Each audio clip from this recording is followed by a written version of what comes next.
Muchas gracias, muy buenas tardes a todas y todos. Bueno, siguiendo las palabras que antecedieron por parte del director general, les damos la bienvenida y el agradecimiento por encontrarse aquí presentes.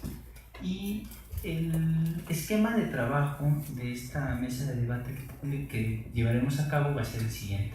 Cada persona tendrá 15 minutos para exponer su posición sobre el tema. Posteriormente será una réplica de 5 minutos para finalmente entrar a una sesión de preguntas y respuestas en el que hay un diálogo abierto con el público. Sin mayor preámbulo, en primera instancia, quien tendrá el uso de la voz es la maestra Daniela Malpica Neri, que ella es licenciada en Derecho por la Universidad Iberoamericana y maestra en Derechos Humanos por la Universidad de Essex en el Reino Unido. Ha trabajado en la Secretaría de Gobernación, en la entonces Unidad de Asuntos Jurídicos de la Subsecretaría de Derechos Humanos, en donde trabajó en el área contenciosa y asesorando temas de derechos humanos en unidad especial respecto al cumplimiento de sentencias de la Corte Interamericana de Derechos Humanos. Actualmente funge como directora general de JUSRED, Justicia, Reconciliación y Derechos Humanos. Maestra Malpica, se cede el uso de la palabra. Muchas gracias. Pues, hola a todas y a todos. Buenas tardes, gracias por venir. Como bien dijeron, este es un tema que empieza a cobrar mucha relevancia porque ya hay una estrategia, empieza a haber una estrategia concreta por parte del gobierno entrante. Por lo tanto, va a ser fundamental que nosotros como sociedad, como funcionarios y funcionarias públicas nos involucremos y aprendamos de estos temas, ¿no? Para mí, las amnistías, antes de entrar a lo que son, deben de estar encuadradas dentro de un marco de justicia transicional. Ahora, ¿qué podemos entender por justicia transicional? Es la serie de mecanismos extraordinarios que surgen del derecho penal internacional, el derecho de los refugiados, derecho internacional de los derechos humanos y el derecho internacional humanitario, para responder y ayudar a países que han atravesado situaciones de conflicto o algún régimen dictatorial a transicionar a una sociedad democrática y donde rija el Estado de Derecho. Estos mecanismos tienen 4 pilares, que son la verdad, la justicia, la reparación y las garantías de no repetición. Ahora, ¿qué debemos entender o cómo se aplica el pilar de la verdad? Por lo general ha sido a través de comisiones de la verdad, comisiones de reconciliación, el nombre puede variar un poco, y también existen las comisiones de investigación, que justamente ahorita el doctor Gerardo Levarón mencionaba, la comisión que fue dictada a través del Tribunal de Tamaulipas respecto al caso Ayotzinapa. Esa realmente es una comisión de investigación para llegar a la verdad y la justicia, pero es una comisión de investigación. ¿Cuál es la diferencia principal? Es que es respecto de un caso concreto. Una comisión de la verdad se enfoca realmente a estudiar violaciones masivas y graves de derechos humanos, ¿no? Incluyendo, dependiendo del caso, si hay un conflicto armado internacional o no internacional, también crímenes de guerra y de lesa humanidad, ¿no? Y bueno, el pilar de la justicia incluye entes como la Corte Penal Internacional. Estoy segura que Javier podrá platicar más sobre ese tema. Hay tribunales ad hoc, como fue el Tribunal de Ruanda, el Tribunal de la ex Yugoslavia, y también empieza a haber tribunales híbridos o mixtos, ¿no? El ejemplo más reciente ahorita es la Jurisdicción Especial para la Paz, por ejemplo, que se encuentran implementando en Colombia, ¿no? Es aquí donde entra el tema de las amnistías, pero antes de llegar allá me gustaría terminar con los 4 pilares de la justicia transicional. Después viene el pilar de la reparación. El pilar de la reparación, nosotros en el sistema mexicano ya tenemos muy buenos criterios de reparación siguiendo los criterios de la Corte Interamericana, la reparación integral. La gran diferencia es que igual deben atender a la masividad de víctimas, ¿no? No es lo mismo estar en un país donde el Estado de Derecho impera y te tener casos excepcionales de violaciones graves a derechos humanos en los que es más fácil dictar una reparación, a tener un caso como el genocidio en Ruanda, que son 800.000 personas asesinadas, y que ahí son 800.000 personas asesinadas, más todas las víctimas indirectas que requieren una reparación, más todo el resto de delitos que hubo en ese conflicto, ¿no? Entonces, necesitamos de un sistema que responda a las víctimas. Nosotros, de cierta manera, copiamos un modelo transicional. Tenemos la Comisión Ejecutiva de Atención a Víctimas, fue copiado un poco del modelo colombiano, pero debido a que fue copiado sin los otros dos mecanismos, ha tenido fallas estructurales, ¿no? Desde la definición de quiénes son víctimas y quiénes no. En el modelo colombiano tenían la definición de víctimas específicamente marcadas dentro de un conflicto. Nosotros no lo tenemos, ¿no? Entonces creo que eso ha dificultado la labor de la SEAP en cuanto a capacidad técnica, económica y de recursos humanos, ¿no?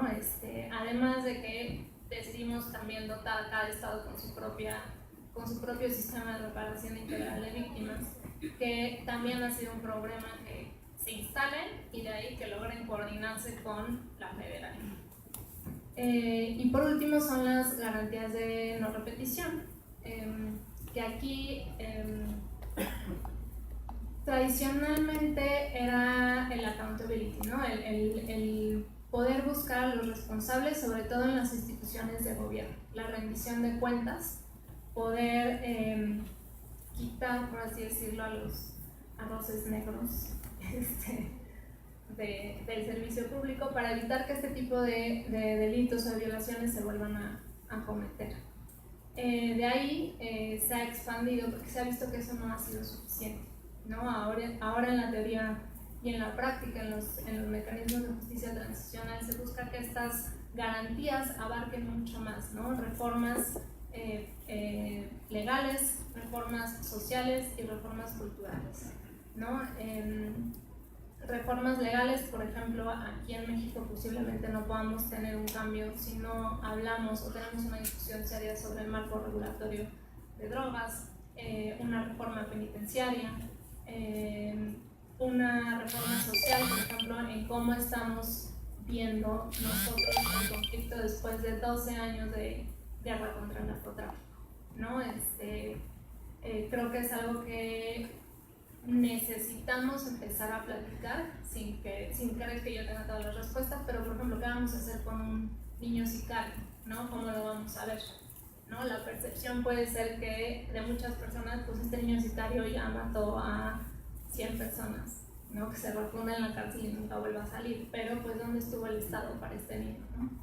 Creo que esas van a ser como de las discusiones duras y que ahí tiene que ver un poco con la amnistía. Las amnistías pues es la inaplicación de una norma penal enmarcada dentro de un periodo de tiempo determinado por actos determinados y en beneficio de un grupo determinado de personas, ¿no? Antes hubo muchas amnistías, bueno, empezaba a haber amnistías como el cheque en blanco, blanket amnesty se les conoce, que esas fueron muy criticadas y ahorita ya no son avaladas por parte del sistema de Naciones Unidas y por la Corte Interamericana.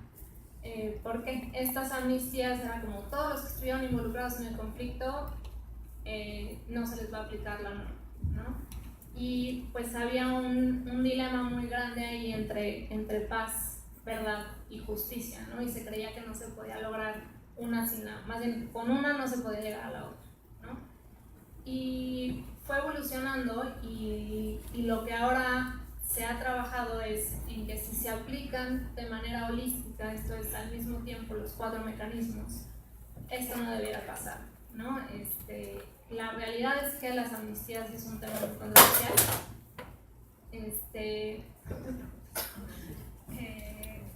Por lo general lo que se da son amnistías condicionales, esto es un incentivo para lograr dejar atrás el conflicto, ¿no? Un ejemplo que a mí me tocó vivir de cerca y que es reciente y que fue una amnistía un poco de facto, fue lo que sucedió en Michoacán en el conflicto entre las autodefensas, los caballeros templarios y fuerzas federales, estatales y municipales, en que pues, las autodefensas estaban armados con armas de uso exclusivo del ejército. Las autodefensas detuvieron personas, las mantuvieron en centro, y pues al momento de tratar de resolver el conflicto hubo un desarme y no hubo la aplicación de la norma hasta cierta fecha, ¿no? Fue a partir, el desarme llegó hasta la fecha, hasta el 15 de mayo, y a partir del 16, a quien encontremos ahora sí con armas de uso exclusivo del ejército, lo vamos a juzgar, que es un poco lo que pasó con José Miguel. Entonces, es la razón por la cual estuvo preso, bueno, varios otros miembros de autodefensa. Ese es un ejemplo de amnistía de facto que no siguió todos los procedimientos que debiese llevar aquí en México, que debe ser aprobado por el legislativo, que era una ley, pero fue, deja las armas, yo no te voy a juzgar, ¿no? ¿Por qué son complejos los procesos transicionales y las amnistías?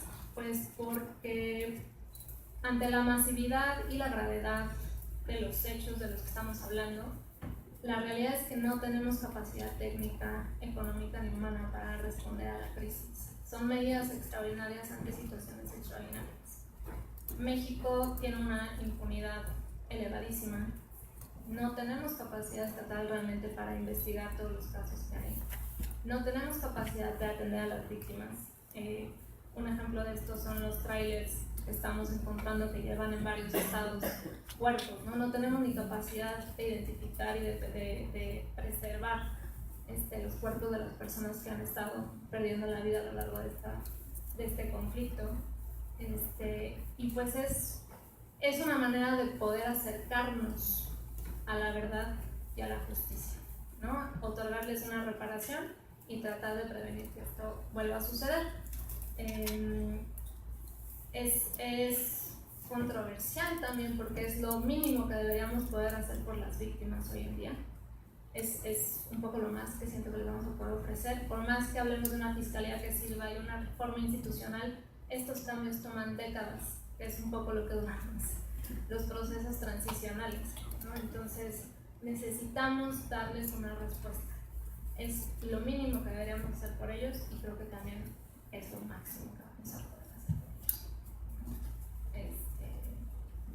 Pues no sé cuánto tiempo llevo, pero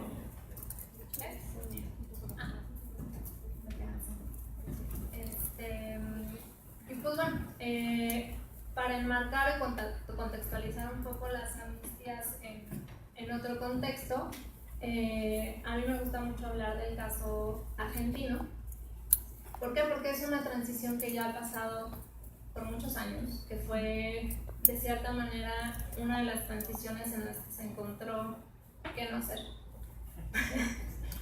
Y que también me parece que enmarca otra característica de los procesos transicionales, y es que dependen muchísimo del contexto político y social, ¿no? La voluntad política que hay en el momento. Entonces, pues en Argentina tenían un régimen dictatorial, logran tener elecciones libres en 1983, el presidente Alfonsín, se instaura la Comisión Nacional de Búsqueda de Personas Desaparecidas.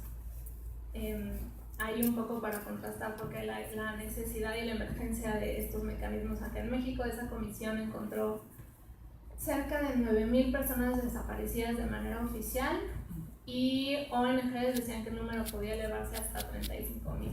En México tenemos 37,000 reconocidos de manera oficial. La cifra negra es mucho mayor. Y bueno, empieza la Comisión Nacional de Búsqueda por Personas Desaparecidas. Una vez que termina la labor, se empiezan a pasar los expedientes de las personas que habían estado involucradas dentro del régimen militar, de las juntas militares, a las fiscalías, y empiezan a ser juzgados altos mandos. Y pues los militares todavía tenían mucho poder y empiezan a amenazar con otro golpe de Estado. Y eso iba a hacer regresar a el conflicto, regresar a desapariciones, regresar a la gente no quería eso, y se les dan las amnistías, ¿no? Que es la de punto final y obediencia debida. Y es gracias al trabajo de víctimas, al trabajo a través de décadas, hay incluso una sentencia de la Corte Interamericana, que se logra revertir pues lo que se había dicho en estas amnistías. Se encuentra ahora, el criterio es que las amnistías, uno, no pueden, eso es muy importante,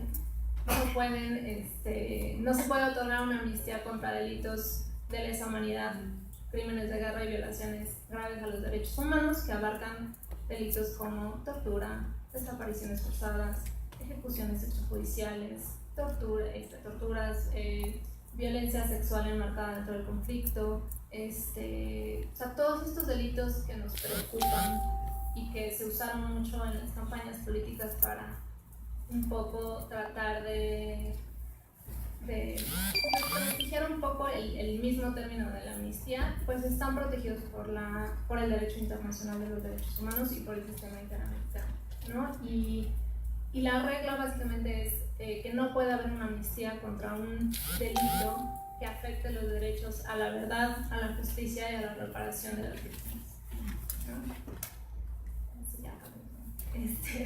Y bueno, fue a través del trabajo de las víctimas que se logra revertir, y hoy en día se están llevando a cabo juicios todavía en contra de militares gracias a los hechos que se encontraron en la Comisión Nacional de Búsqueda de Personas Desaparecidas desde el 83.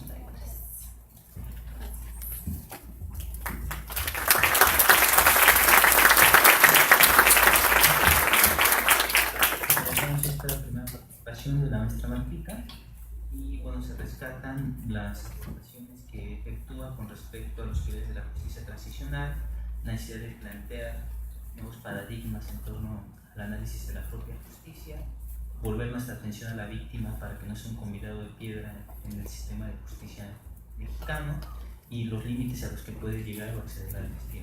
Dando paso o siguiendo la tónica de nuestra mesa, en este momento tocará el turno al licenciado Antonio Antolini Murra, que es politólogo e internacionalista por el Instituto Tecnológico Autónomo de México, ITAM. Fungió como vocero en la campaña presidencial del hoy presidente electo Andrés Manuel López Obrador, y es productor y locutor en Radio Fórmula, así como analista, estratega y consultor político. ¿Cedemos la palabra? Muchas gracias a todos por dedicarle una tarde a escuchar, debatir y conocer de uno de los temas más importantes, complicados, pero también de mayor promesa para lo que será la política social del siguiente gobierno. Entro directamente en materia. Nos convocan a hablar sobre la ley de amnistía, y sobre eso hay que resaltar algo. Cuando se habla de amnistía, en realidad se habla de una ley de amnistía, es decir, de un proceso legislativo abierto y transparente a los ojos de la ciudadanía y sujeto al escrutinio de representantes populares electos democráticamente en una elección y llevados al Congreso de la Unión, pero también de académicos, organizaciones de la sociedad civil y, por supuesto, a víctimas y familiares de víctimas de la violencia generada de delincuencia organizada. Este es el modelo que ha seguido, pues, por lo menos toda América Latina en términos de procesos de reconciliación y paz de el último cuarto de siglo, en el siglo XX. Una ley de amnistía, por lo tanto, no significa que una persona hará uso de sus prerrogativas ejecutivas y decretará un perdón liso y llano a todas las personas involucradas en delitos relacionados a la delincuencia organizada. Una ley de amnistía significa abrir un proceso de construcción de paz por parte del Estado, cuyos objetivos principales sean, tal como lo menciona Daniela, la verdad y la memoria, la justicia, la reparación del daño y las garantías de no repetición. Esto no queda en una disposición retórica, esto está asentado jurídica e institucionalmente en principios de la justicia transicional, avalada por el derecho internacional consuetudinario y además también por nuestro propio orden jurídico. Y eso es también bien importante. Esto no resulta un invento basado en una ocurrencia Curioso será decir que la ley de amnistía está actualmente reglamentada por nuestra Constitución Política de los Estados Unidos Mexicanos. Es en el artículo 73, en su fracción 22, en donde se establece que el Congreso de la Unión podrá hacer uso de la amnistía siempre y cuando esté sujeta y avalada por los tribunales competentes. La amnistía entonces debe darse en los mismos términos en los que se da cualquier iniciativa de ley, es decir, su iniciativa, discusión, aprobación, sanción, publicación y vigencia. ¿En qué consistirá la ley de amnistía? Bueno, también dicho por Daniela. Primero, ¿cuál es el universo de personas a los que se le va a conceder amnistía? Y complicado como pueda ser eso, sí existen elementos suficientes para poder tomar esta consideración en prioridad, dado que sí existe una población infantil involucrada en el conflicto armado. Y este tema, Naciones Unidas, la Corte Interamericana de Derechos Humanos y distintos organismos internacionales sí han puesto especial atención. El representante especial del secretario general de las Naciones Unidas para la cuestión de niños y conflictos armados ha hecho un llamamiento a los estados para que se consideren alternativas al enjuiciamiento y la detención de niños por motivos de su real o supuesta asociación a grupos armados. Lo que principalmente viene a desmantelar de base la ley de amnistía es la consideración unívoca, autoevidente, accesible y obvia que se ha instalado en nuestro sentido común, que es que vamos a resolver la barbarie metiendo gente a la cárcel. No da, ni siquiera por principio ético, deja tú institucional o físico en términos incluso de la capacidad instalada del sistema penitenciario mexicano, poder suponer que con cárcel vamos a poder pacificar a este país. Considerar que una persona debe pasar tiempo en la cárcel y no en un proceso ajustado a reinserción social de largo alcance es seguir condenados a la misma tragedia nacional. Dado que se determina ya también el universo, debe incorporar una segunda condición: ¿en qué casos se va a aplicar? Y esto resultará sencillo y no, pues obviamente es considerar tiempo, lugar y circunstancias. Hacer del derecho una herramienta profesional para la justicia y no solo un catálogo técnico de la ley. Estar sancionado por tribunales y aprobados por los familiares de las víctimas. De ahí que resulte tan importante los foros escucha que han sido detonados en este proceso de transición y que pretenden ser el elemento de validación social para la posterior construcción de una iniciativa de ley. Resulta también importante ahondar en lo dicho también por Daniela, porque esto fue también parte del enmarcado que trágicamente, y es trágico porque verdaderamente su conclusión pareciera inevitable, pero no lo es. En campaña perdimos ese enmarcado. Perdimos el enmarcado y estaba medido en las encuestas de opinión. Nosotros no logramos convencer a la población en un resultado incluso muy poco promisorio, casi 80% de la gente pensando que la amnistía era una medida para liberar a secuestradores y violadores de la cárcel.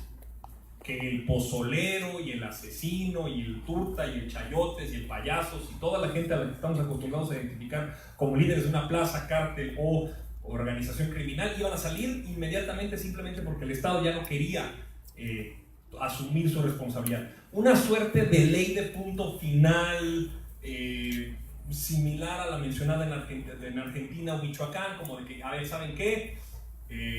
Ya no vamos a ver de este tema, hagan lo que quieran, una suerte de purga nacional, a partir de este día en adelante borrón y cuenta nueva. Pues no es así.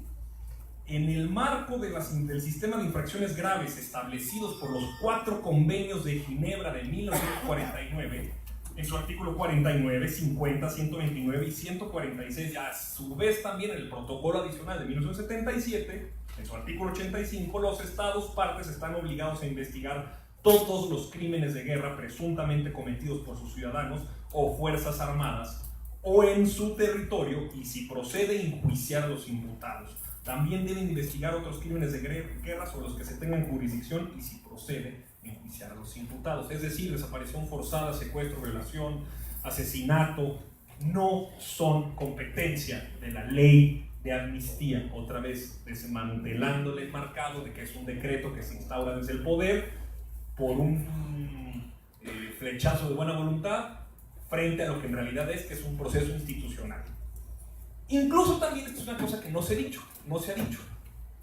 México tiene una historia sobre leyes de amnistía. Existe la referencia histórica en el siglo XIX, en donde el presidente Lerdo de Tejada expide un decreto de amnistía el 27 de julio de 1872 por delitos políticos derivados de la rebelión político-militar del 8 de noviembre de 1871. Pero en el siglo XX existen además otras instancias, otros momentos en donde se llevaron a cabo leyes de amnistía y que son un poco más accesibles. En 1917, Venustiano Carranza publicó una ley de amnistía a quienes se levantaron en armas en contra del ejército constitucionalista. En 1922 se aplicó la ley de amnistía a quienes habían cometido delitos de rebelión y sedición. En 1937, Lázaro Cárdenas concedió amnistía a los militares que hubiesen incurrido en el delito de rebelión. En 1976 se publicó una ley de amnistía en beneficio de los involucrados en el movimiento estudiantil de 1968. La ley de amnistía que continúa vigente, incluso que se publica en 1994 con motivo del levantamiento del Ejército Zapatista de Liberación Nacional en Chiapas, promovida y promulgada por tanto Salinas como Zedillo, y actualmente, incluso en su infinita hipocresía, los partidos tanto PAN, PRI y PRD, que propugnaron por la narrativa de que la amnistía era liberar a secuestradores y violadores, acaban de aprobar una amnistía en la entonces Asamblea Legislativa del Distrito Federal para los hechos violentos de quienes se vieron involucrados en el 1 de diciembre de 2012. Recientemente, incluso la Asamblea Legislativa promovió una ley de amnistía para los involucrados.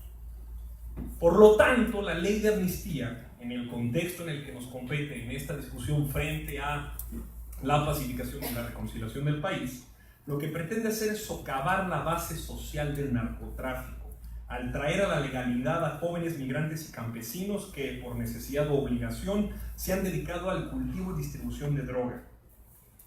Esto es bien importante porque la ley de amnistía no solamente pretende implementarse como un instrumento de justicia transicional, pero también pretende recuperar la legitimidad perdida del Estado, que durante los últimos 15 años ha hecho valer su presencia, su legitimidad, su función incluso a partir de los rifles, las tanquetas y las balas.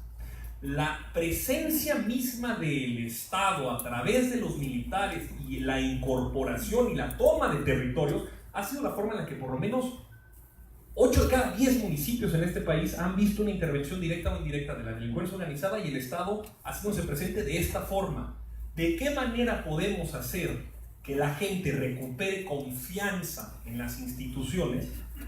Pues se trata eliminando la aproximación que el Estado ha tenido a partir de los toletes, los motines, las balas, los rifles, los retenes, y recuperar de lo perdido a través de un instrumento de justicia transicional para poder condonar, perdonar, liberar a personas que han sido aprehendidas a partir de una estrategia psicodélica, fallida, estúpida, absolutamente regresiva en términos de derechos humanos que ha tenido este país para combatir la delincuencia organizada. Esa es la parte, digamos, esa es la dimensión más importante, creo. Con eso quiero terminar esta idea. Si tuviera yo que recapitular, es decir, primero es un instrumento de justicia transicional avalada por derecho internacional que ha sucedido no solo en el mundo sino también en México a lo largo de su historia, no es nuevo y está actualmente reglamentado en nuestro orden jurídico. Muy bien, pero verdaderamente la parte política que tiene la ley de amnistía es la de recuperar la legitimidad perdida de una institución que no ha puesto por encima la valía de los derechos humanos, su respeto, su promoción, su garantía, sino la fuerza del Estado a través de las balas. Entrar a Olinalá, Guerrero, entrar a ciudades que no deben sonar tampoco tan alejadas, Morelia, Torreón, Tijuana, Ciudad Juárez, recuperar la legitimidad perdida del Estado para hacer valer la garantía y la protección de derechos humanos, no a partir de las balas, sino de las instituciones que construyan nuevos puntos de contacto donde esté la primacía del individuo, su esfera de libertades y la garantía de que existe un procedimiento legal, sancionado en derecho, que podrá procesar el conflicto dentro de las instituciones y no fuera de ellas, porque fuera de ellas sus resultados han sido que que este mecanismo alternativo de gobernabilidad llamado delincuencia organizada, porque la naturaleza, siendo a veces vacío, lo que no llena el Estado lo llena la delincuencia organizada, ya ha establecido patrones de comportamiento que generan expectativas compartidas, en donde, si bien nosotros estamos considerando que nuestro modelo de desarrollo debe ser la ley, el derecho, ellos tienen la plata o plomo. Eso tiene a 250,000 personas asesinadas, 35,000 personas desaparecidas y por lo menos hoy, así, en términos concretos y materiales, 6 tráileres de cadáveres putrefactos sin poder garantizar ni siquiera el nombre de quienes están ahí. Se decía en el siglo XIX por autores e intelectuales franceses que el Estado se convertía en tal en el momento en el que éste podía tener la capacidad efectiva de poder nombrar a sus muertos. Pues sin exagerar, ciertas zonas de Jalisco hablan de un Estado que es incapaz de poder hacer siquiera eso. Entonces, verdaderamente la situación que se encuentra México y en lo que nos enfrentamos es un letargo político, social, simbólico, narrativo, pero también jurídico y legal, en donde se ha dejado de ver mucho a las víctimas y a sus familiares. Dicho lo anterior, estamos abiertos al debate.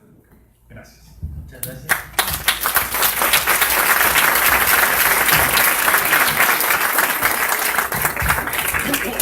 Se destaca el desarrollo histórico de las leyes de amnistía que ha tenido México desde el siglo XIX, XX y en el siglo actual que menciona el Tolini, así como se rescataron estos 3 puntos: en qué consiste la ley de amnistía, hasta qué punto llega, a quién abarca o comprende, y finalmente la intención o el objetivo que tiene esta ley se está proponiendo, obviamente dentro del marco legal que lo permite la institución, en este caso también la Constitución Política de los Estados Unidos Mexicanos.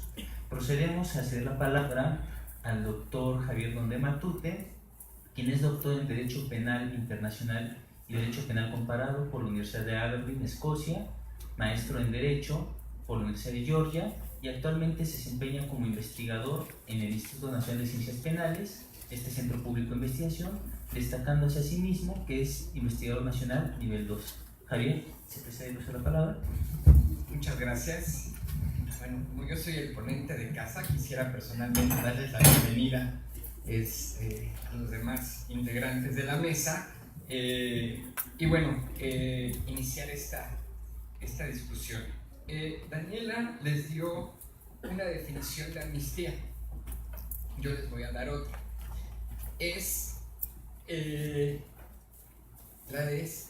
Digamos, la escoba para tirar todo lo que sobró del proceso de transición a la basura. Me explico. La justicia transicional, como su nombre lo indica, es un proceso. Y la amnistía va al final del proceso, ¿no? Por eso digo que es lo que limpia, lo que tira a la basura, todo lo que no se pudo limpiar en el proceso de transición. Por eso, si vamos a pensar en una amnistía en México, creo que hay que pensarla en una última etapa de este proceso, insisto, de transición. ¿Por dónde empezar? Bueno, ya se mencionó al respecto la despenalización, ¿no? Hasta ahorita se ha puesto sobre la mesa, o por lo menos lo que yo he escuchado en medios, la despenalización de ciertas conductas vinculadas a el narcotráfico, ¿no? Pero, pues, ¿por qué no hacer del Código Penal una cosa así, un documento mucho más accesible? Más vale 30, 40 delitos que sí se investiguen y procesen que 548, y estoy exagerando a la baja, que nadie investiga, mucho menos procesa, ¿no? Si despenalizamos en una visión mucho más amplia, entonces muchas de las personas que ahorita están en prisión por la comisión de algunos de estos delitos, pues saldrán. No hay necesidad de amnistía. También hay que pensarlo en términos de lo que se busca, lo que es técnicamente una amnistía. Ya lo decía Antonio, es una ley, ¿no? Y efectivamente no es un capricho, no es una imposición, es una ley que tiene que tener una aceptación plural. Ahora, creo que también hay que distinguirla en ese sentido del indulto, ¿no? ¿Por qué? Desde un punto de vista más técnico, el indulto procede cuando hay una sentencia condenatoria. Entonces, todos los casos de amnistía que normalmente se están planteando en la discusión, tendríamos que verlos antes de que haya una sentencia condenatoria. ¿Por qué? Porque la amnistía es la renuncia del Estado a la pretensión punitiva. Cuando hay sentencia, pues ya no solamente hubo pretensión punitiva, sino que ya se ejerció hasta sus últimas consecuencias. Entonces, la amnistía tiene que ver todos aquellos casos que todavía no llegan a sentencia condenatoria y dejar para los indultos, ¿no?, aquellos casos donde ya efectivamente hay una sentencia condenatoria. Entonces, eso creo que es otra cuestión que hay que plantear desde un punto de vista técnico. Antonio mencionó algunos casos, los más recientes, de la Guerra Sucia, del Ejército Zapatista, ¿no? En realidad fueron mal hechas porque eran amnistías cuando ya había sentencia condenatoria. No volvamos a repetir el mismo error.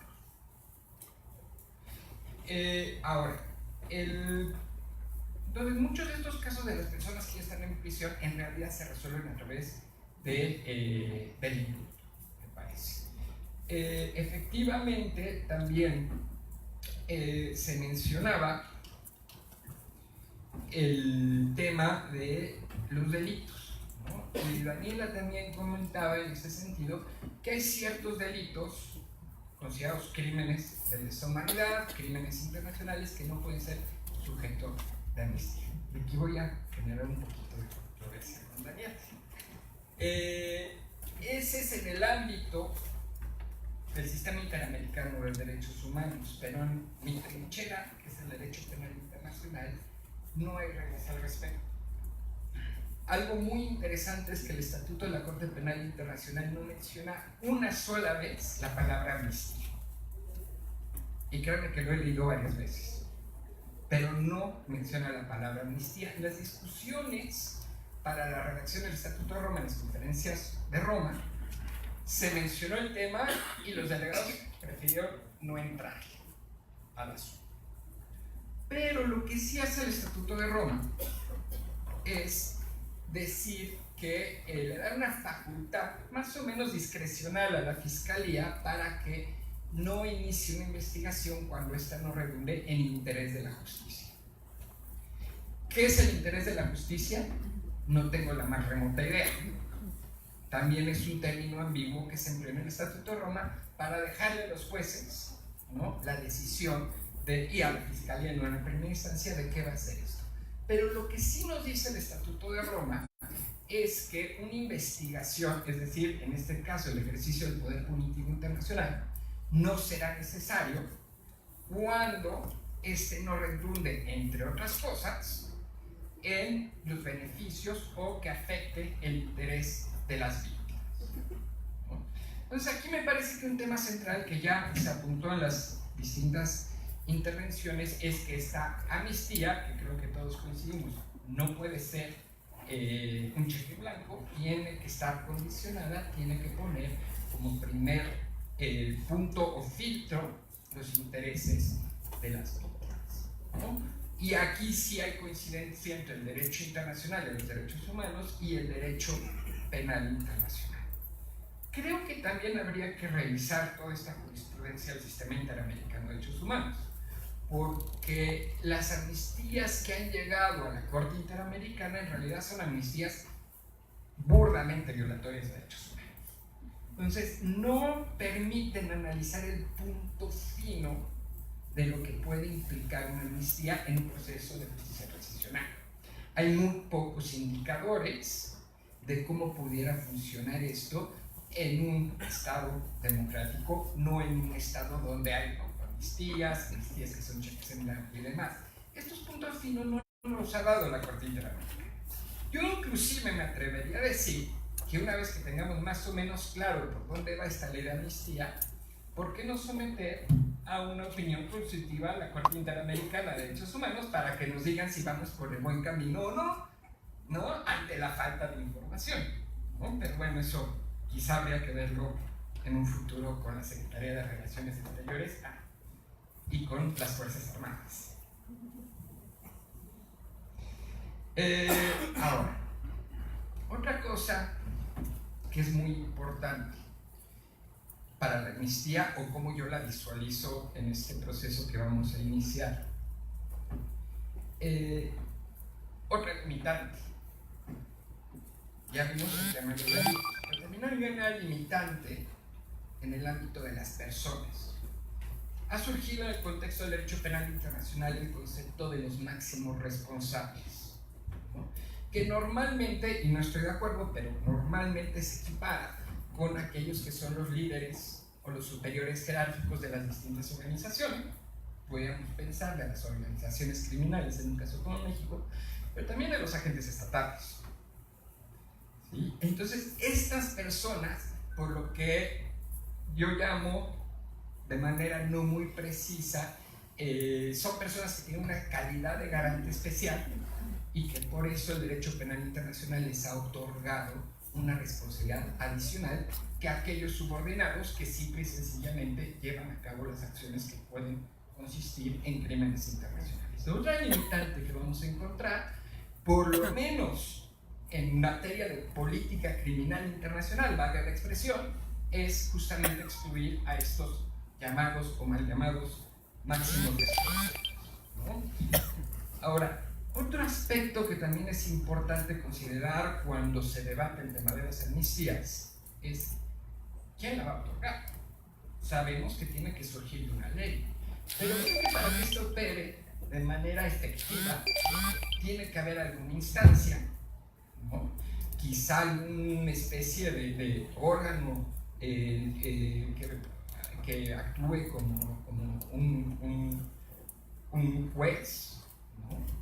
Que establezca en qué condiciones se va a dar o no la amnistía. ¿Por qué digo esto? Si ya quedamos de acuerdo, y estamos de acuerdo que no van a ser amnistías que son cheques en blanco, sino que van a ser amnistías condicionadas, tendrá que haber alguna instancia que diga cuando esas condiciones ya se dieron por satisfechas, para efectivamente que la persona acusada, parta, pueda beneficiarse de esa amnistía. Entonces, alguien tiene que tomar esa decisión.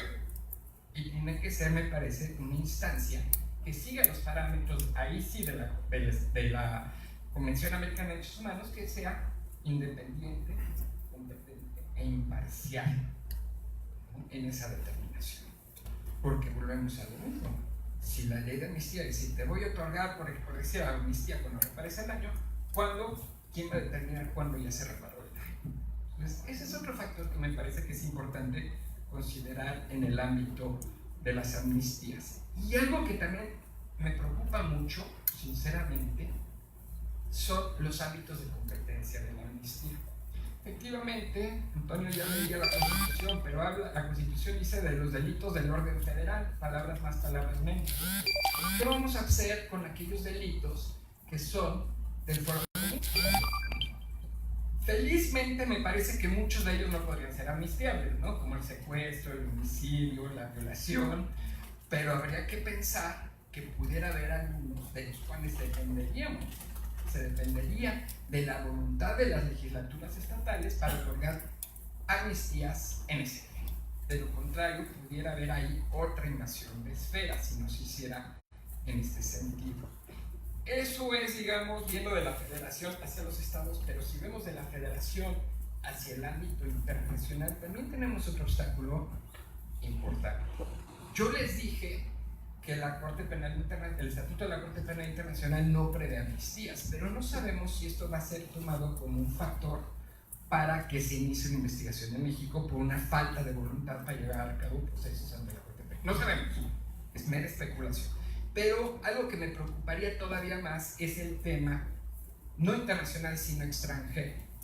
Nuestras amnistías, en dado caso, son válidas solamente en el ámbito nacional. ¿Qué vamos a hacer con una persona que tenga una orden de aprehensión en Estados Unidos o en algún otro país?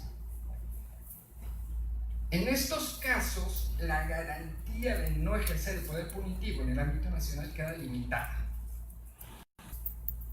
Queda limitada, muy limitada.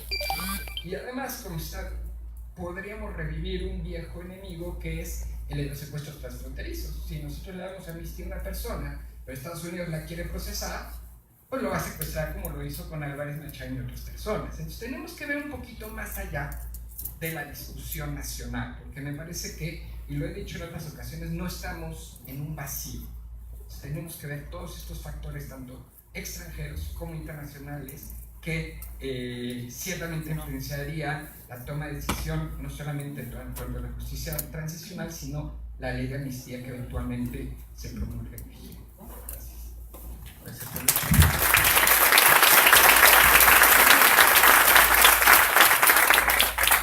En este caso, cerrando esta primera etapa, se rescata de las exposiciones del doctor Javier Donde pensar la amnistía no como como un proceso, que sería una etapa final de un proceso, cambiando un poco la dinámica que se ha venido sosteniendo la ley de amnistía como un inicio, pensar que cómo se entiende desde el carácter del derecho penal internacional y el derecho internacional de los derechos humanos, y sin dejar de vislumbrar que en este contexto actual México no se encuentra aislado, sino inserto en un sistema jurídico internacional al cual tendremos que atender. En este sentido, se va a ceder nuevamente por la palabra a la maestra Malpica a efecto de generar diálogo y opiniones sobre los temas antes planteados. 5 minutos. Bueno, pues gracias. Pues bueno, sí, coincido contigo que la amnistía tiene que ser necesariamente lo último que viene en un proceso transicional. Es feo que suene, pero sí es de escoba, ya, lo que queda, ¿no? Y creo que eso está vinculado un poco con lo que decías del máximo responsable, ¿no? La estrategia de priorización cuando hay una intervención por tribunales internacionales, ya sea la Corte, un tribunal ad hoc o incluso en una jurisdicción especial para la paz en Colombia, hay una priorización en altos mandos, ¿no? Que ahí también me llama un poco la atención que estemos basando esta estrategia de paz iniciando con una ley de amnistía enfocada en jóvenes, migrantes y campesinos, cuando la realidad es que ellos muchas veces difícilmente tienen posiciones de mando en lo que se hace dentro de la organización criminal, ¿no? Entonces, creo que ese es un tema que no se ha hablado. Realmente la discusión, esa es como la amnistía fácil, ¿no? La obvia, la que es necesaria, porque pues sí, no es justo que una persona que no ha tenido acceso absolutamente a nada, un niño que nació en contextos de violencia, no sé, por ejemplo, en Michoacán a mí me tocó ver un niño autodefensa que ya había sido sicario, que nos platicaba la primera vez que había visto una ejecución cuando entró a trabajar con ellos, había sido ahorcado con un cable de púas, ¿no? Y pues así habrá sido la cara de terror de cómo me estás platicando así, no te preocupes, tú te vas a acostumbrar, ¿no? Entonces, para mí esas son las amnistías obvias, ¿no? Lo duro va a ser realmente, si realmente queremos estar hablando de un proceso de paz, es uno, ¿quién va a ser nuestro interlocutor? ¿Y qué vamos a hacer con ellos? ¿No? ¿Va a haber penas reducidas realmente? ¿Para qué tipo de interlocutor? ¿Vamos a estar dialogando con los grandes capos? O sea, ¿estamos listos para tener esa discusión ya? Eso es lo que deberíamos estar empezando a discutir en gran parte en los foros que están realizando, ¿no? Después creo que hay que tener mucho cuidado, o sea, yo soy una abolicionista, pero también creo que hay una línea muy frágil entre caer en no necesitamos para nada penas y negar de esa manera también acceso a la justicia a víctimas de delitos, ¿no? Creo que más bien debe ser una opción a mecanismos de justicia restaurativa que tienen más un fundamento de conciliar relaciones, ¿no? Que también ese es un poco el objetivo de la justicia transicional, tratar de restablecer confianza y relaciones, entender que en un país somos codependientes, ¿no? Ya tenemos que aceptar que estamos en el mismo territorio, no hay cárceles en donde quepan todos los narcotraficantes o todas las personas que los malosos, como les llaman. Necesitamos construir una idea conjunta en la cual entendamos que somos codependientes. El punto final está cómo balanceamos la verdad y la justicia, ¿no? Después, en cuanto a quién la aplica, creo que creo que también eso es lo que nos falta por parte de la estrategia del gobierno entrante, ¿no? En los mecanismos transicionales existe primero una socialización muy amplia de todos estos términos que creo que no ha habido, ¿no? Se trabaja con las víctimas, se les explica qué son. A mí la metodología que han empleado los foros de escucha ha cambiado incluso de cuando iniciaron a las preguntas que se le están haciendo ahorita de acuerdo a lo que han incluso publicado en la página de internet. Y realmente las personas no están entendiendo aún, y eso se ve en cada uno de los foros en los que llegan con sus mantas a decir ni perdón ni olvido. No están logrando transmitir el mensaje de qué es lo que quieren. Y si lo que quieren es legitimizar una estrategia, ya tendrían que tener una propuesta concreta de qué va a ser su ley de amnistía, ¿no? No podemos legitimizar ideas en abstracto, ¿no? También creo que para cerrar esta participación, sí es importante señalar que amnistía no es un mecanismo en sí de justicia transicional, ¿no? Es una herramienta en proceso de paz que sí se usa en mecanismos internacionales, pero la amnistía en sí no es uno de los pilares de la justicia transicional, ¿no? Entonces, creo que eso es importante señalarlo. Y sí, otra de las complejidades del caso mexicano es que, por ejemplo, muchos de los desaparecidos, de las personas que estamos encontrando, pues no son ni siquiera personas mexicanas, ¿no? Tenemos un problema transfronterizo de macrocriminalidad con el que vamos a lidiar. Es un caso que no hay ningún tipo de antecedente en cualquier otro proceso transicional, ¿no? Ni siquiera en Colombia. Los acuerdos de paz en Colombia ahorita fueron con las FARC, ni siquiera con la totalidad de los grupos armados que hay allá, ¿no? Ellos lograron enmarcarlo únicamente al contexto político de las FARC, que es un poco la teoría dura de los procesos transicionales, que se cree que son conflictos por ideologías o por cuestiones políticas. Nosotros estamos en otro paradigma, ¿no? En el que, gracias a que hay una colusión entre Estado y delincuencia organizada, realmente no tienen un incentivo político y por eso tienen plenamente un incentivo económico, ¿no? Entonces ese va a ser un dilema con el cual nosotros nos vamos a enfrentar. Gracias.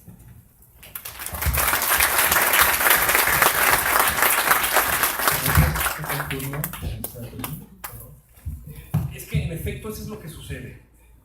México enfrenta un problema de violencia relacionada a la delincuencia organizada. La delincuencia organizada es tres o más personas que de manera reiterada cometen un delito para beneficio económico o material cuya pena es superior a la de 4 años. Internacionalmente, desde el año 2000, la Convención de Palermo, la Convención de Mérida, en términos de delincuencia organizada y de corrupción, han establecido que por lo menos existen, evaluados en 107 países donde se ha llevado investigación de peritos en materia de derecho, en economía, 23 delitos de delincuencia organizada, en el que por lo menos hay registro de que en México se cometen 22. El único que al parecer todavía no está transnacionalizado al menos es el tráfico de material radioactivo. Todavía no. Yet, pues. En ese sentido, la amnistía sí se enmarca en un proceso no solamente de justicia transicional, en el que otra vez pareciera que estamos hablando como de principios retóricos donde sí, buscar la memoria, la justicia, la verdad, la reparación del daño, suena bien, pero poco se entiende cómo se aplica. Pues sí, poco se entiende porque también, digo, a ver, yo no vengo aquí en términos de partisano de gobierno, vengo también como analista y crítico del proceso. Verdaderamente se han dejado un vacío discursivo sobre qué es lo que están haciendo y cómo lo están logrando, y lo que dicen también es fundamental. La manera en la que detonan la conversación de socialización en los foros es tremendamente mala.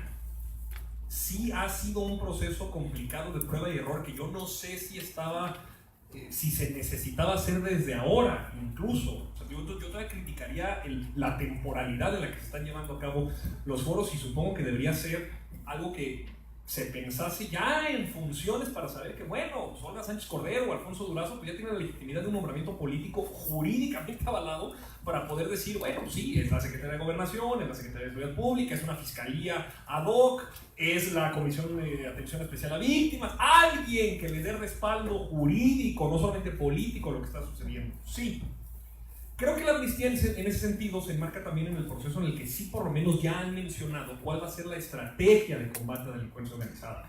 Y esa va por unidades de inteligencia financiera autónomas en las entidades federativas que puedan rastrear la ruta del dinero y desarticular las fuentes de financiamiento ilegal con la cual los grupos criminales compran armas y sobornan a políticos. Esto es fundamental, porque hay que desmantelar esta estúpida idea instaurada en el sexenio de Calderón, que las bandas criminales se pelean entre sí, como si existiera una esfera ajena a la competencia e influencia del Estado, en donde así en el vacío y en el éter sucede que hay dos personas que inmediatamente identificamos en la delincuencia organizada y se matan entre sí porque es bien padre matarse. Y nosotros, Estado bueno, puro y benefactor, no tenemos nada que ver y estamos protegiendo a usted, ciudadanía indefensa, para que, como nos dijeron 6 años, la droga no llegue a sus hijos.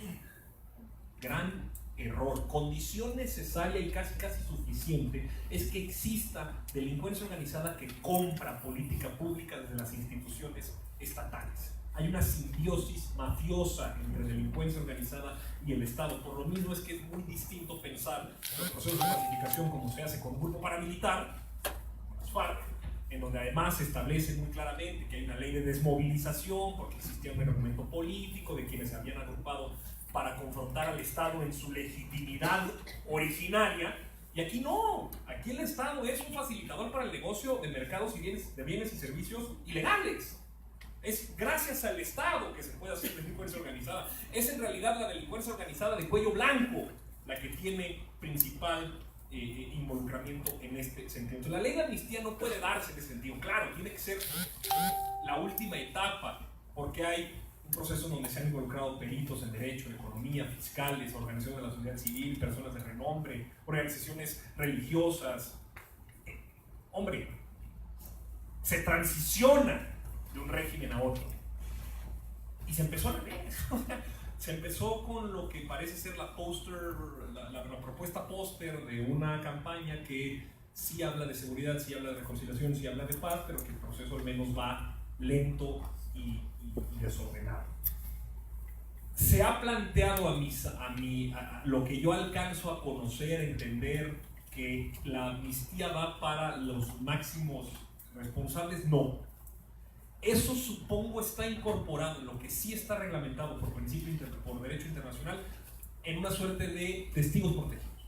O sea, sí se establece una cooperación internacional para poder entregar, extraditar o conmutar penas a quien aporte información cotejable, veraz, relevante para poder encontrar a alguien víctima de un delito. Eso sí, como tal amnistía no pretende eso.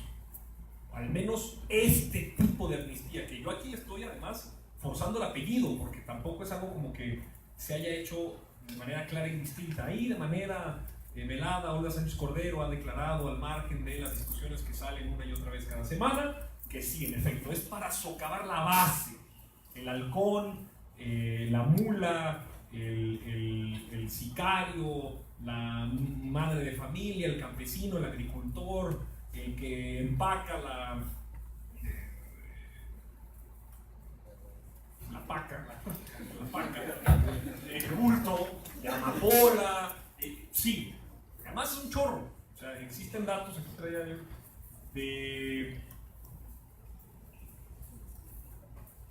Bueno, mucha gente. No, principalmente sí, es gente que está purgando penas de narcomenudeo por la posesión de marginalmente más de lo que se permite como posesión individual. Entonces son jóvenes adultos que están purgando penas de 8, 9, 10 años, o incluso personas, principalmente mujeres, y eso además se documentó muchísimo por los trabajos de presunto culpable, gente que además está en la cárcel que no recibe sentencia. La amnistía, y nada más termino con esa acotación, creo que además la amnistía es fundamentalmente distinta al indulto por una cosa, y es ahí donde creo que viene la parte política del proceso de pacificación. En el indulto, lo que se perdona pues es la sentencia, no la responsabilidad del acto. O sea, quien es indultado sigue siendo culpable. La amnistía pretende incluso eliminar la responsabilidad frente al Estado de lo que se le imputaba como pena. Tú que estás en la cárcel o que tú estás esperando una sentencia por esto que se consideraba delito, puede ser que a partir, en efecto, de la construcción de un código penal único, fundamental para el tema de la legalización de trasiego, cultivo, distribución, incluso venta al por menor de droga, principalmente marihuana, o incluso amapola, llevándolo a a un planteamiento más ambicioso, claro, lo requiere. Y la amnistía podría ser, ante la modificación de esa ley, pues retroactiva, y entonces no necesariamente tiene que existir la amnistía como tal y sacar a la gente, pero sí va a evitar que el Estado siga considerado como un Estado represor, persecutorio, violento, asesino, interventor, para poder recuperar legitimidad perdida a partir de lo que además también supongo, porque así es como se ha dicho, no sé si será la misma Secretaría de Gobernación o será la misma Presidencia de la República, pero se ha planteado que el perdón a las víctimas se haga desde la titularidad del Poder Ejecutivo. La parte de la reparación del daño viene en que el Estado mexicano deberá asumir la responsabilidad frente a quienes de manera dolosa, injusta, equivocada sufrieron una pena, desaparecido, han sido asesinados, en fin, todo este catálogo de graves violaciones a derechos humanos. Sí creo que será el presidente. En efecto, qué gran punto. Eso es además un tema que no se ha mencionado, de veras que tendrá que ser tema de discusión y que el INACIPE lidere la exigencia. ¿Quién va a dar la amnistía? ¿Quién, al cumplir las condiciones que establece la construcción y promulgación de la ley, considerará actualizados los supuestos para entonces decir sí, en efecto, tal y tal y tal son amnistiados? Todavía no lo sabemos, y eso creo que es bien importante. Se anuncia, ya es un último comercial, que se anuncia que a finales de octubre será supuestamente la presentación de lo que no solamente será la amnistía, sino la estrategia de pacificación, más allá de declaraciones aisladas. Suponemos que será Manuel Obrador quien presente, en calidad de presidente electo, Esta es la estrategia. Los foros terminan el 2 de octubre, entonces ya lo que se coteje, lo que se analice, lo que se recopile de esos foros, bueno, mal, incompleto, ojalá sea suficiente al menos, ya se presentará en octubre para su posterior discusión y a ver qué sucede, porque pues no creo que incluso en este periodo ordinario, que eso era incluso una pretensión en algún momento, que en este propio periodo ordinario en diputados y senadores salga la ley de amnistía. Me parece que eso será además algo que se postergará, no sé para cuándo, pero incluso hasta prefiero que se recule sobre esa pretensión y se haga el asunto responsable a tratar de abalanzarse sobre una agenda que ya de por sí es muy complicada. Agradecemos las palabras, señor Giolini, y ya como colofón, un aplauso.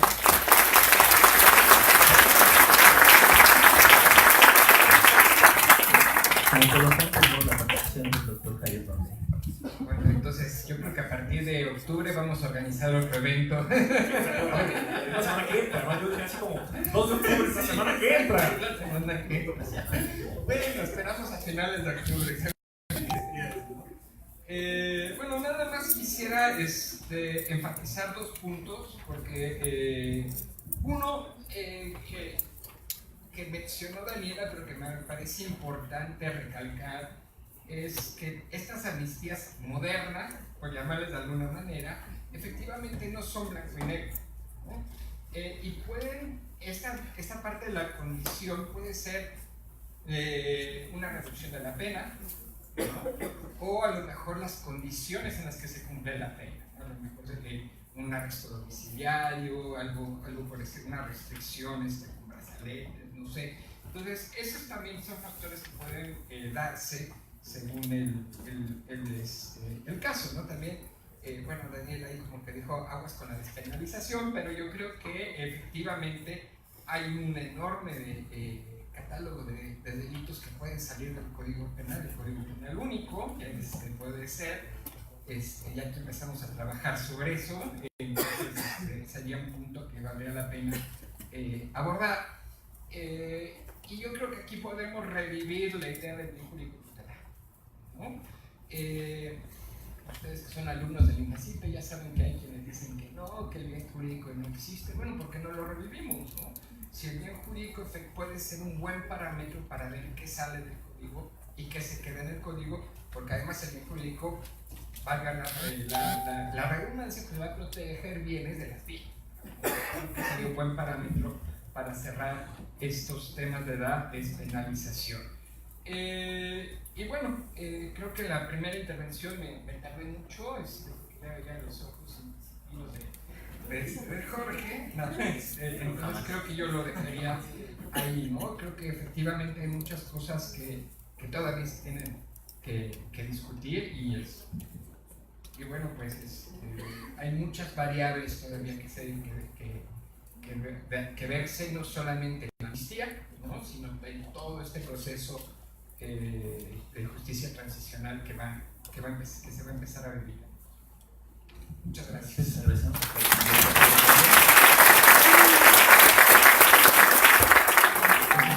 un espacio de deliberación entre los panelistas y el público. Si tienen preguntas, podemos juntar 4 o 5 preguntas y posteriormente iniciar la réplica de las mismas. ¿Alguien que desee participar?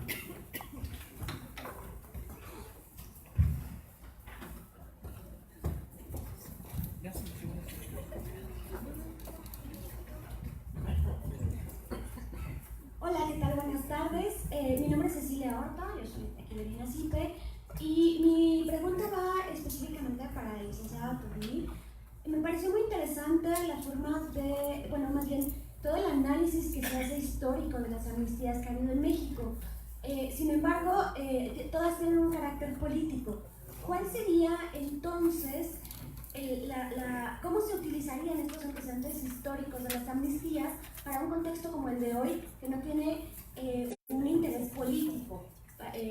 Y ustedes mismos lo han manifestado así, que en la actualidad las personas que están metidas en estos conflictos no tienen una pretensión política. Entonces ahí es una como gran distinción que pregunto cómo se va a poder utilizar un mecanismo como el de la amnistía, que si bien hay varios antecedentes en México, no se cumple este elemento político. Gracias.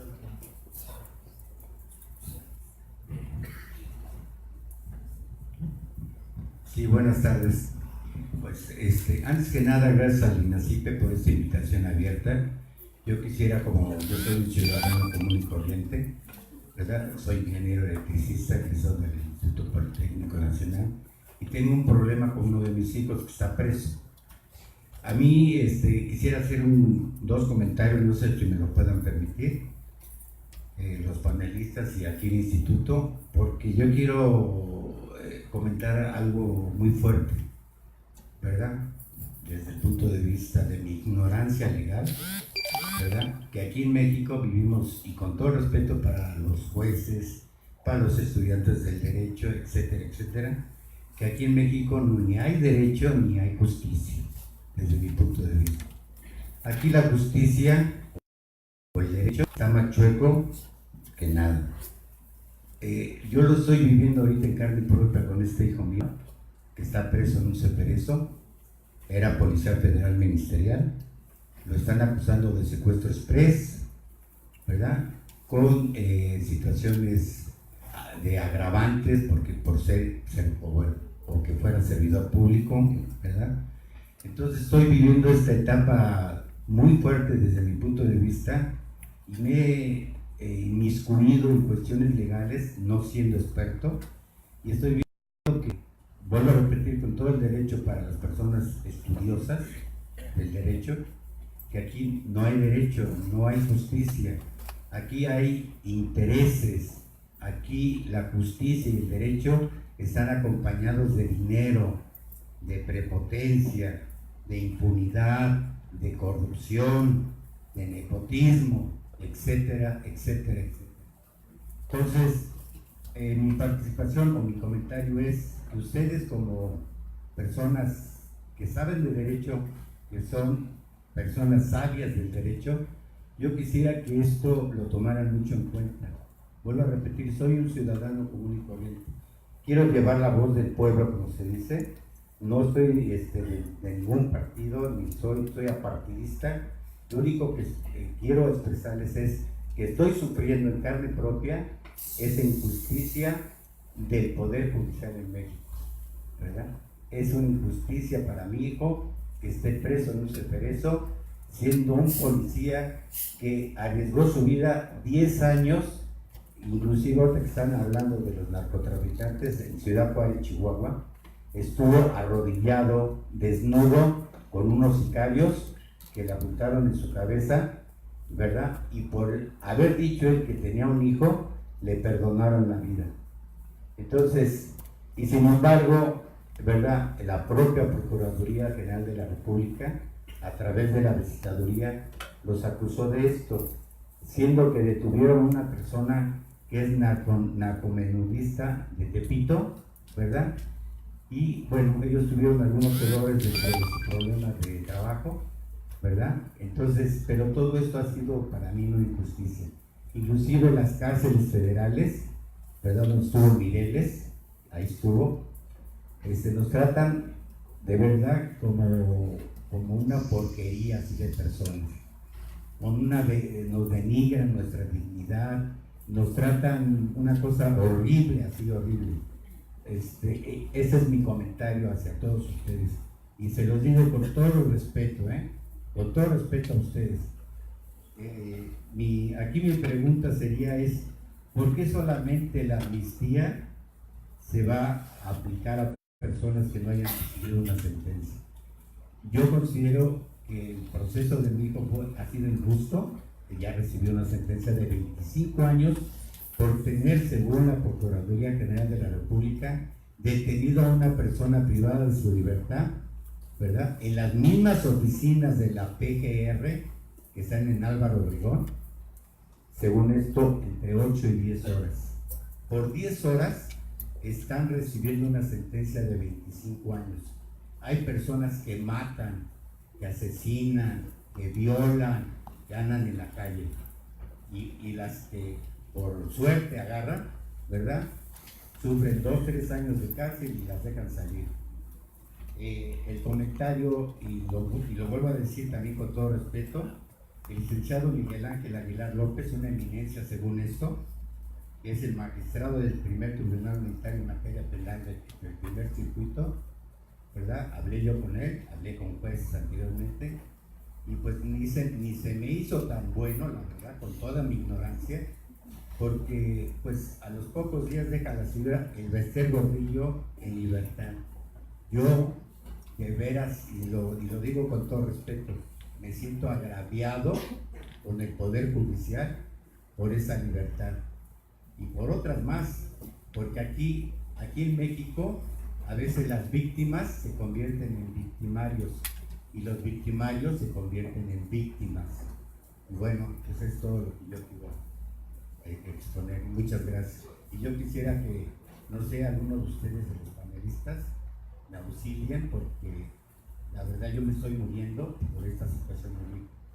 Se me hace precisamente injusto que él esté preso habiendo sido un buen policía federal, ¿verdad? Y que ahorita ya tenga sentencia de 25 años. Yo quisiera que me ayuden cualquiera de los panelistas o el propio instituto o alguien de ustedes del público, no sé. Necesito ayuda y se los voy a agradecer. Gracias.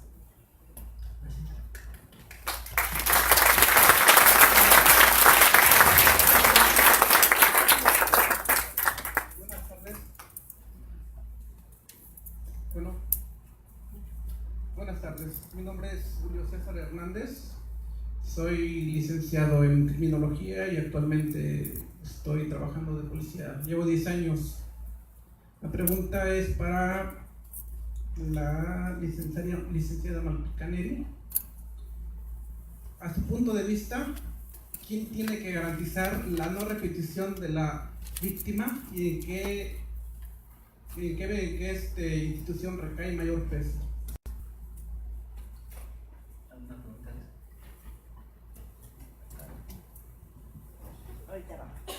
Hola, buenas tardes. Mi nombre es Patricia Reyes y al igual que el señor, soy una ciudadana que se enteró de este foro. Muchas gracias por dejarlo abierto.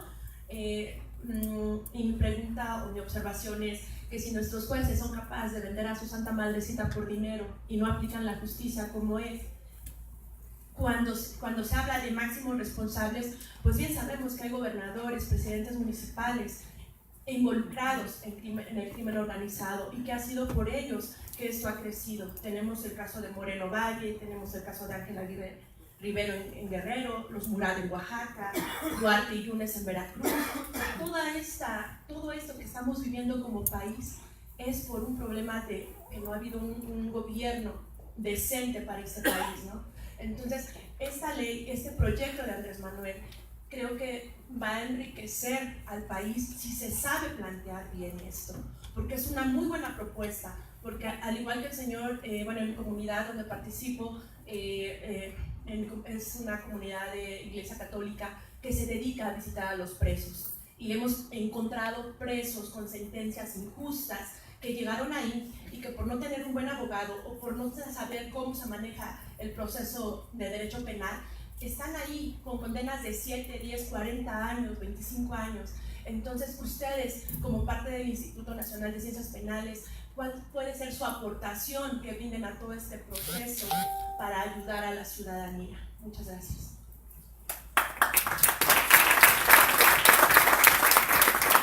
Buenas tardes, mi nombre es Erika Capito, soy estudiante de la UEM y mi pregunta es, ¿por qué se le da amnistía a los delincuentes y a los servidores públicos que hacen abuso de la autoridad, siendo de PGJ, PGR, no sé, personas que ocupan cargos dentro del gobierno público? ¿Por qué en ese abuso de autoridad no se les da una sentencia como tal? Imaginen en cambio a un ciudadano que se le inculpa por 40, 50 años, siendo que no hay suficientes pruebas para acreditar que él fue el que cometió el delito. ¿Por qué en ese caso, qué se podrá hacer en ese caso, en este sexenio que viene, que va a entrar, que dicen que entra con fuerza, ¿no? ¿Qué se haría en ese caso? ¿Cómo se pararía la corrupción de este lado de lo que es la publicidad como tal? ¿Qué se haría? Y una pregunta más tenemos aquí.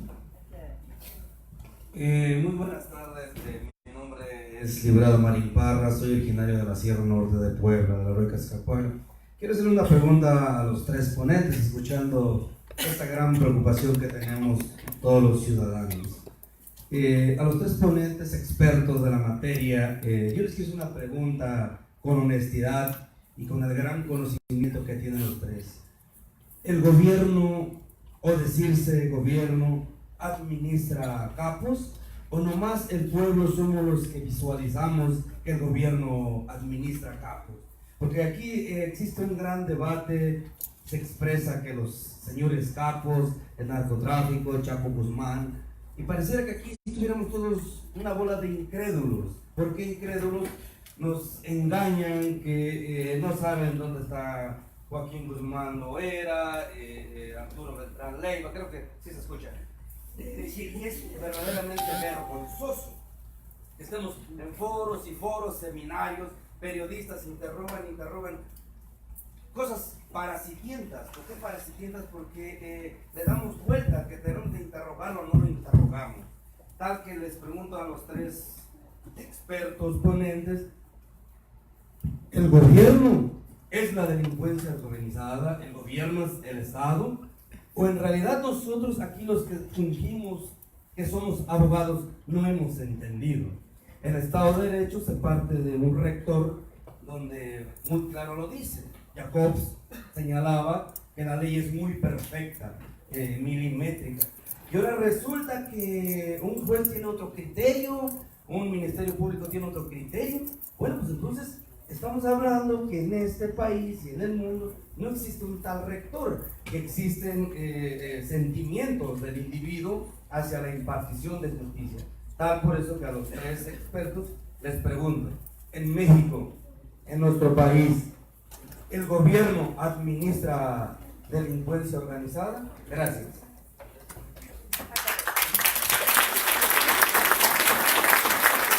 Si quieren, iniciamos con la réplica, en este caso.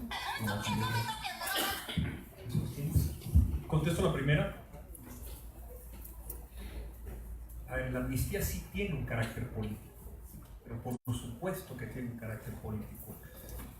Mi pretensión al hablar del antecedente de las amnistías en México era muy sencillo, era simplemente revelar que no es una excepcionalidad, que no es algo que no se haya hecho antes, no solamente en México, sino en el mundo.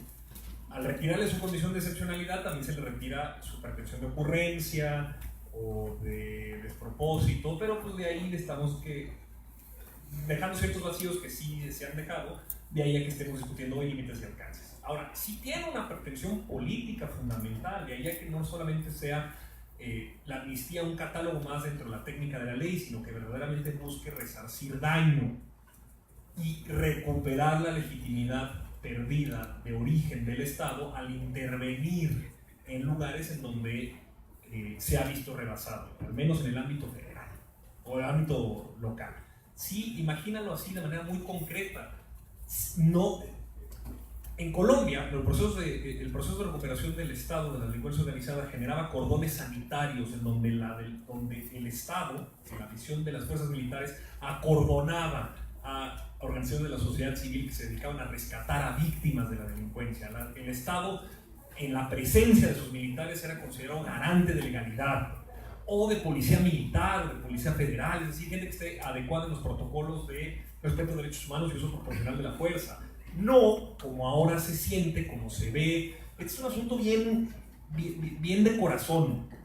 El retén, el tolete, el asesinato, la barbarie, los colgados, las fosas, los trailers, los cadáveres. Bueno, el Estado se ha visto rebasado. Y de ahí a que la actuación del Estado, por más institucional, procedimental, reglamentario que sea, se siente como agravio. Entonces, para poder generar un ámbito de cooperación de largo plazo, el Estado tiene que asumir ciertas responsabilidades que no se ha hecho antes y asumir, tutelar ciertos procesos en donde, claro, se le quiere decir a alguien que ha sido sancionado, perseguido, violentado, asesinado incluso, el Estado se deslinda de responsabilidad y la asume como tanto. Pues claro que hay una pretensión política, la pretensión política que se acompaña de temas como la despenalización de la droga, la decisión de perseguir, hombre, el Estado que determina que un mercado de bienes y servicios debe mantenerse en la legalidad es un Estado que renuncia a su capacidad de poder regularlo. Pretender que eso en la amnistía, acompañar a la amnistía de este tipo de planteamientos, por supuesto que es político, y político entendido de la manera de una nueva visión del país, cómo gestionamos mejor el conflicto que lleva hoy a gente a estar muerta, asesinada, sin nombre, sin apellido, pudriéndose en las cargas de un camión, y no exagero. Por eso es que creo que la amnistía tiene tal poder político, no solamente jurídico.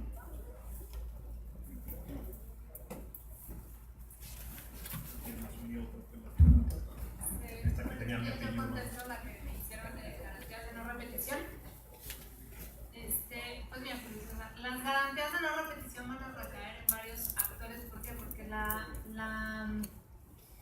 su origen y su funcionalidad van a ser distintos, ¿no? Entonces, si estás viendo a quienes van a hacer el vetting o la accountability,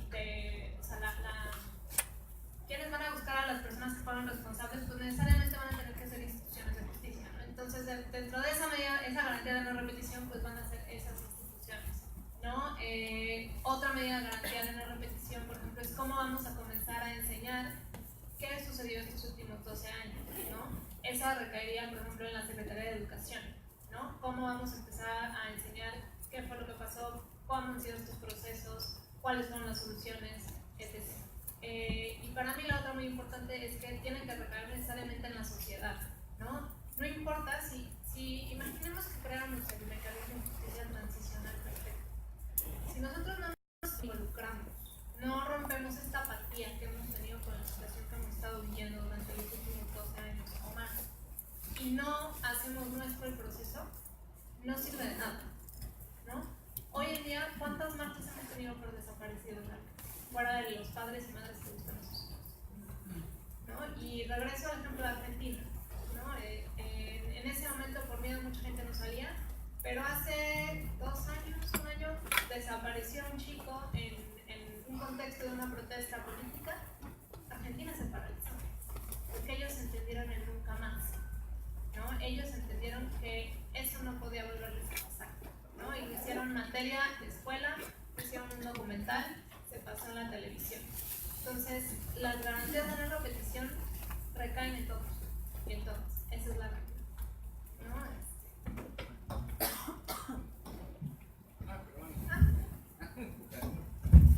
Bueno, preguntas de una manera global, ¿no? Porque creo que hay un hilo conductor en todas las preguntas y comentarios que se hicieron, que es el papel del Estado, de los agentes estatales. Muchos han enfatizado las personas que son miembros de la delincuencia organizada, o son los campesinos, o son quienes transportan la droga, o arman las pacas y demás.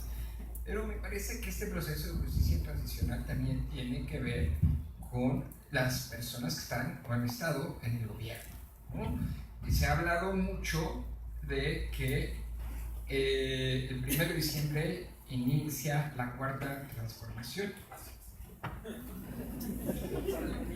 que es yo lo veo como un cambio de régimen. No sé si lo vean como un cambio de régimen quienes proponen esta cuarta transformación. Eso implica también confrontar dentro de este proceso de justicia transicional a el régimen anterior, ¿no? Y eso a su vez tiene que ver con el papel que jugaron los agentes estatales en la escalada de violencia. Entonces, quizá el énfasis debería de empezar por ahí, ¿no? Por las personas que facilitaron justamente que creciera la delincuencia organizada y que crecieran todos estos delitos atroces que durante los últimos años se han cometido en México. Y otro tema importante que también subyace al proceso de transición es el papel que van a jugar las y los policías, ¿no? Mucho hablamos de desmilitarizar, pero nunca nos preguntamos ¿y quién va a llegar en el lugar de las Fuerzas Armadas? ¿No? Y a los policías siempre se les ha tocado en México con el garrote. Entonces hay pocos incentivos, me parece, para tener una policía profesional, capaz y confiable, ¿no? Que sea la que sustituya a los militares cuando estos eventualmente, y yo todavía lo sigo esperando así, regresen a los cuarteles. Entonces me parece que son dos temas de varios que quizá no pudimos abordar en este foro, porque además nos los acotaron a amnistía, aunque nos salimos de ahí, pero era inevitable. Pero creo que es una discusión que va mucho más allá, y lo que yo planteo tanto con los funcionarios que serán de la tercera transformación, del viejo régimen, eso suena muy colonialista, pero bueno, y las policías tienen que ver con el fortalecimiento de las instituciones, ¿no? Al final de cuentas no va a haber, y ya lo decía Antonio, no va a haber amnistía o proceso de transición que aguante si no hay un fortalecimiento de las instituciones, porque si no, pues vamos a volver a los mismos ciclos de corrupción e impunidad de, entre comillas, el viejo régimen. Muchas gracias. Yo quiero decir, el caso del ingeniero sobre su hijo apresado, yo lo voy a ser muy franco, le voy a decir la verdad, yo no le puedo ayudar, pero puedo tomar su caso particular para revelar lo que está sucediendo a nivel nacional y cómo su sentir y su agravio es parte de la responsabilidad de quienes estarán asumiendo cargos públicos. La construcción de quién se identifica como víctima o victimario está completamente difusa. No hay buenos y malos, no hay un bando contra otro, no se sabe. Hay tal desorden que ni siquiera hemos podido ser capaces de poder explicarle a la gente la barbarie con la que estamos. Y barbarie es desde la tormenta personal que usted vive hasta la que vive tantas otras personas anónimos de origen y huérfanos de padre. Nadie sabe qué está pasando. Esa es parte de la gran tragedia nacional. No tenemos relato de nuestro problema y se ha inquistado en medios de comunicación y en la opinocracia y en quienes han estado subvencionados por oficinas de Naciones Unidas o por el propio gobierno para instalar una narrativa que, si bien es atractiva, es completamente inútil, porque durante 15 años hemos seguido explicándonos las cosas como han querido o como se ha instalado y no termina por darnos razón de nada. Si a usted yo le digo o a cualquier otra persona son la delincuencia organizada, se está peleando entre sí para que la droga no llegue a sus hijos y entonces estamos garantizando la seguridad y justicia para los... No hay punto de contacto real en la vida y en la esfera más inmediata de la gente para que esto haga sentido. De ahí a que se perciba con absoluta y rampante impunidad que nada de lo que se diga desde el Estado es verdad. El ejercicio es complicado porque cuando tú entiendes a la delincuencia organizada como un mecanismo alternativo de gobernabilidad, te das cuenta verdaderamente del problema en el que nos estamos enfrentando. No es simplemente la radicalización irracional de vulgares ambiciosos que han querido la salida fácil. Incluso hay una muy famosa entrevista a Kiki Camarena donde se le pregunta: ¿y usted por qué decidió tomar el camino fácil? Y le contesta indignado: ¿dónde usted cree que lo que yo hago es fácil? Ese mecanismo alternativo de gobernabilidad que genera expectativas compartidas, que es consistente en términos de sus prácticas, que es coherente en términos de sus principios, que es predecible a través del tiempo, le ha dado a la gente la seguridad de que si hace B, si hace A, sucede B. Pues es suficiente para poder construir organización social, que a largo plazo es poco conveniente para las partes, o digamos en términos, no es justa, y nosotros preferimos del Estado de Derecho. Pues ¿cómo desmantelar eso? Pues pasa por reconocer verdades que no han sido aclaradas. A ver, por supuesto que la delincuencia organizada, el cártel de delincuencia organizada más poderoso de este país se llama gobierno federal.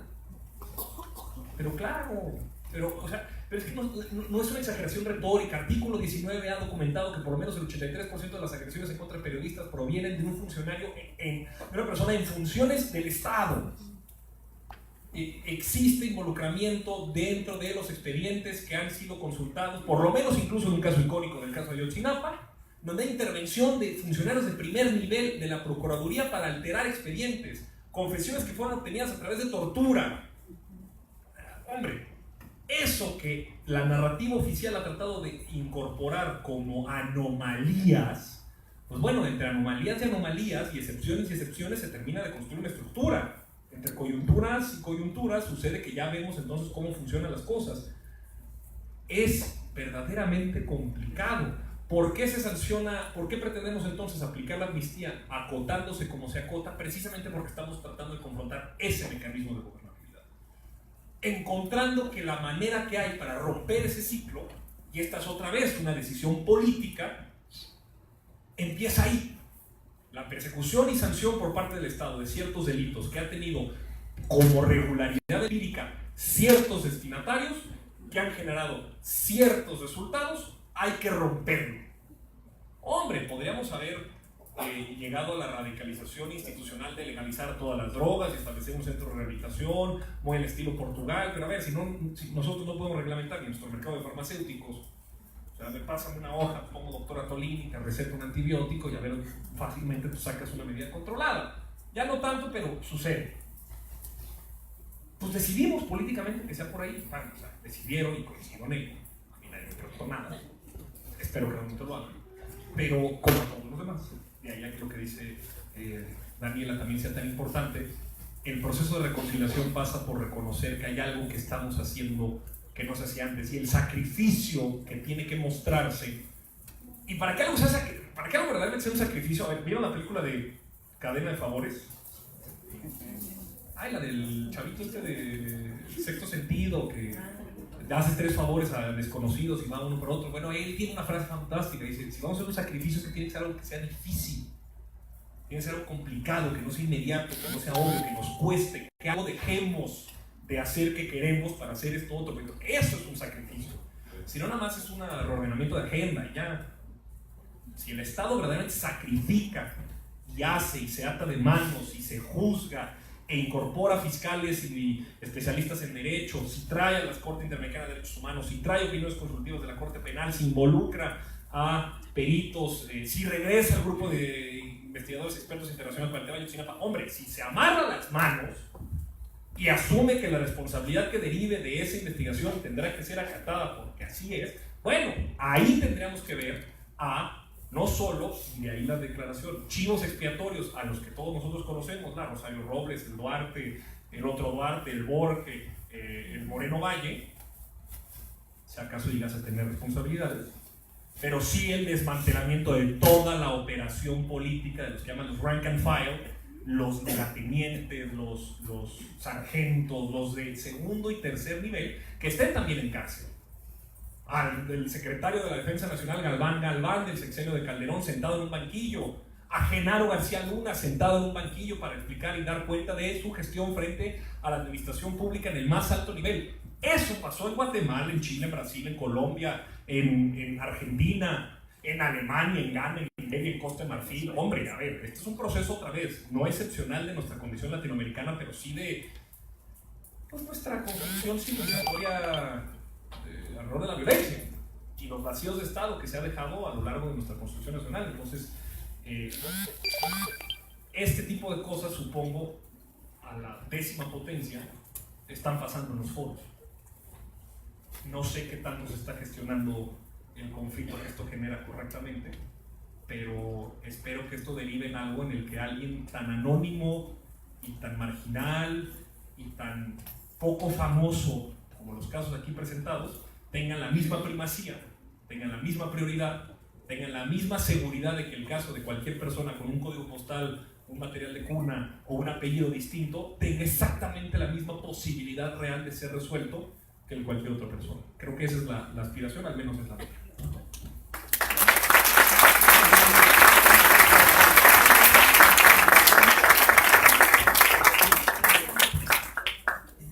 Vamos a dar por concluido este acto académico, en primera instancia agradeciendo la asistencia de las personas que hacen posibles estos actos académicos, que a pesar de la distancia y el clima se reunieron aquí para tratar y iniciar un diálogo de un tema tan importante y tan fundamental como es la justicia. Habrá muchos puntos que tratar más adelante, es un proceso que se va construyendo, como lo han señalado, la justicia se construye día a día, pues es un buen inicio para poder cimentar una base de un diálogo.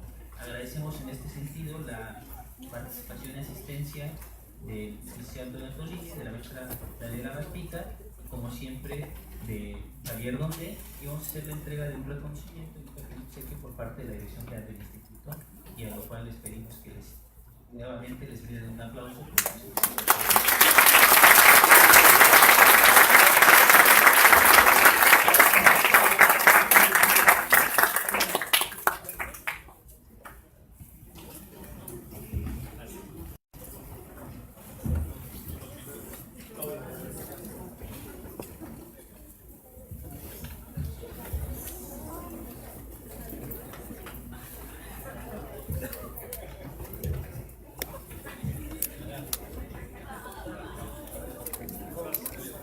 Bueno, queridos amigos, de esta manera termina este seminario el día de hoy desde el Instituto Nacional de Ciencias Penales, alcances y limitaciones de la amnistía, por la maestra Daniela Martica, el maestro Javier Donde y el politólogo Antonio Atolini. Esperamos que haya sido de su agrado y que compartan por ahí con todos nuestros grupos.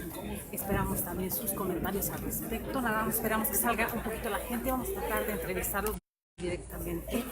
Si tienen algunos comentarios, los que están en vivo, les agradeceremos infinitamente. Tengan una tarde excelente. Voy a cortar esto para comenzar con la entrevista. Hasta luego.